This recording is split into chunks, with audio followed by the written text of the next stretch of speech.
Welcome to Blender Mastery. Today, I'll be showing you how to make an object move along a path in Blender at a basic level. Once you've got the basics down, I'll have an advanced tutorial in future videos. Alright, let's get started. First, go to Google and install the Extra Curve add-on for Blender. Select the blender.org site. Scroll down to find the Get Add-on section. Click on it and choose Download. After downloading the add-on, open the folder to see the saved file path. Next, open Blender. Go to Edit Preferences. Click the arrow and select Install from Disk. Locate and select the add-on file you just downloaded. Then click Install and confirm with OK. That completes the installation. For the second step, download an image of a piano. Then press Shift-A, select Image, and choose Reference to bring the piano image into Blender. When importing an image into Blender, the axes may be misaligned, making it difficult to work with. To fix this, we need to straighten the image. Press N to open the Transform panel. Hover over the coordinate values, and press 0 to reset everything to 0. Then, press the key and select Top View to view the image from above. Press Shift+A, select Mesh. Then choose Plane to create the first piano key. Press S and drag the mouse to scale it down to match the size of the piano key. Then press G to move it to the position of the first piano key. Press 2 to select the edge. Or you can choose the edge from the toolbar. After that, drag the arrow upwards to match the length of the piano key. OK. Now press 3 to switch to face selection mode. Select the top face. And press E to extrude the face slightly to create thickness for the piano key. Press A to select all the edges. Then press Ctrl+B to bevel the edges. Scroll the mouse wheel to bevel 3 edges. OK. Now we use the array modifier to duplicate the keys into multiple piano keys. Select Add Modifier. Choose Generate. And then select Array. We will duplicate along the x-axis, with the distance between each key set to 1.02 times the first object. Choose the number of objects to duplicate. Here I choose 7 objects to match the reference.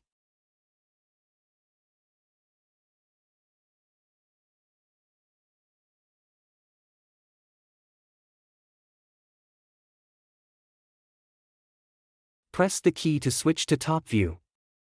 Press Tab to switch to object mode and select Apply to convert the virtual array objects into real objects. Press H to hide the keyboard. Now, we will create black keys and carve holes into the white keys to make them look more realistic. The steps are similar to the ones used for the white keys. After scaling down to match the size of the black key, press 2 to select the edge. Press G or use the Move tool to drag it up a little to match the length of the black key in the image.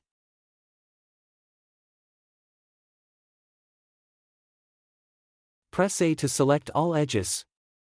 Press Ctrl+B to bevel the edges for a smooth finish. Press to switch to top view. Press Shift+D to duplicate the object.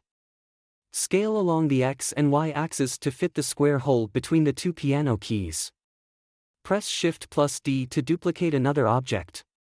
Then press G to move it so it aligns with the square holes between the 2 piano keys that need to be carved. Duplicate the keys and adjust their position and size to fit the other piano keys.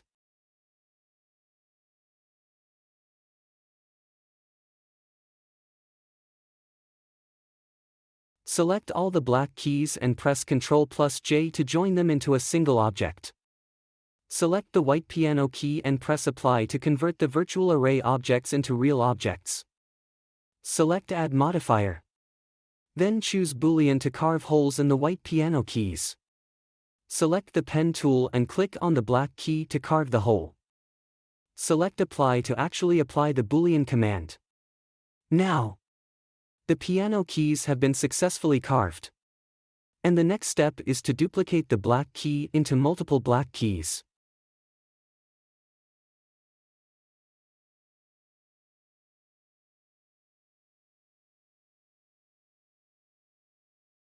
Select all the black keys.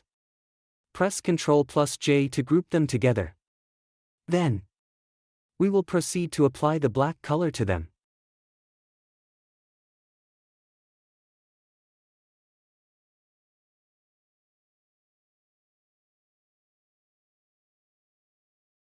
Similarly, we will also apply white color to the key below.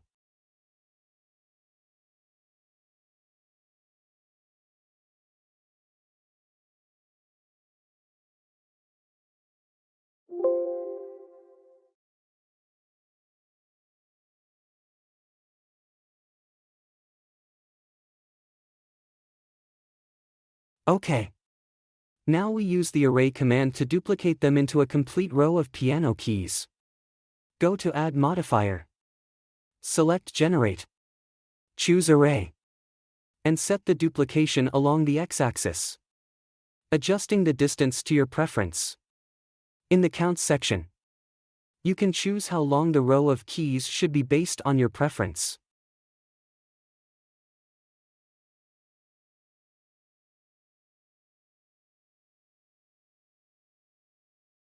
The next step is to create a curve for the piano to follow along this path.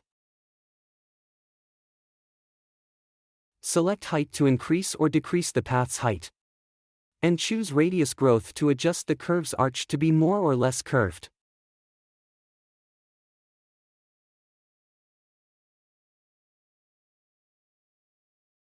Next, select the piano.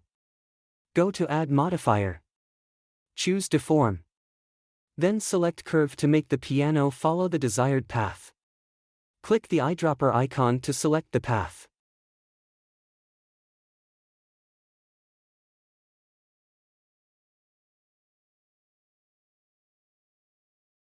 Now, with everything we've learned so far, let's try making a car move along a road. First, we'll create a path for the car to follow. Then, we'll make the road follow this path. And finally, we'll have the car move along the road. To align the object along the y-axis, first switch to the top view. Then rotate the object by 90 degrees. Press E to add a control point. Then press G to move the control point, shaping the curve as desired.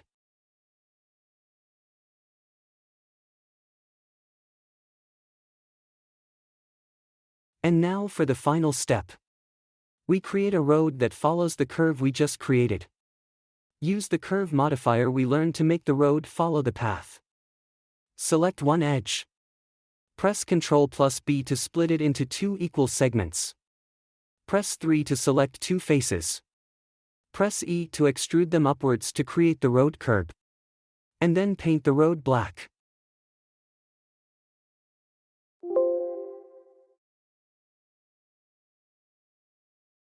Select the bottom face.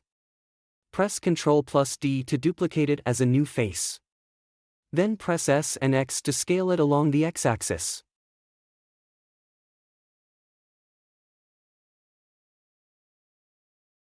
In edit mode, it doesn't allow us to remove a color.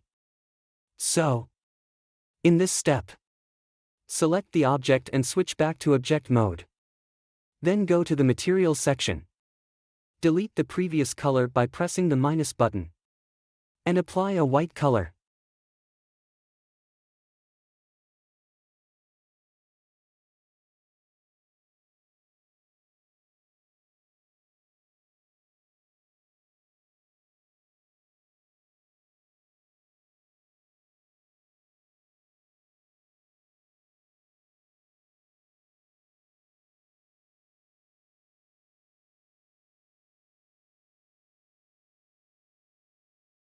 Select two objects and press Ctrl+J to join them into a single object.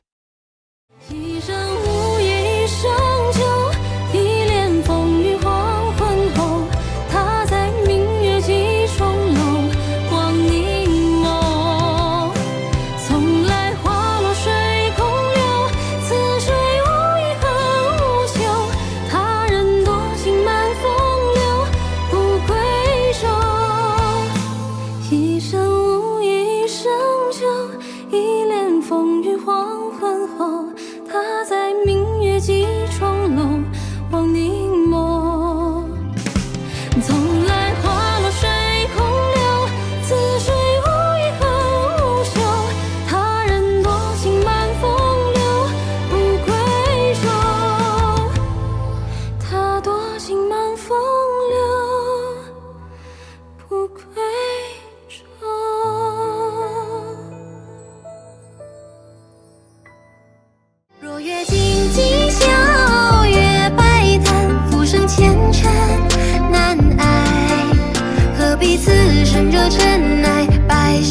沧海，醉无关风月拂袖徘徊。青山来客，折枝入怀，孤身当知兴衰。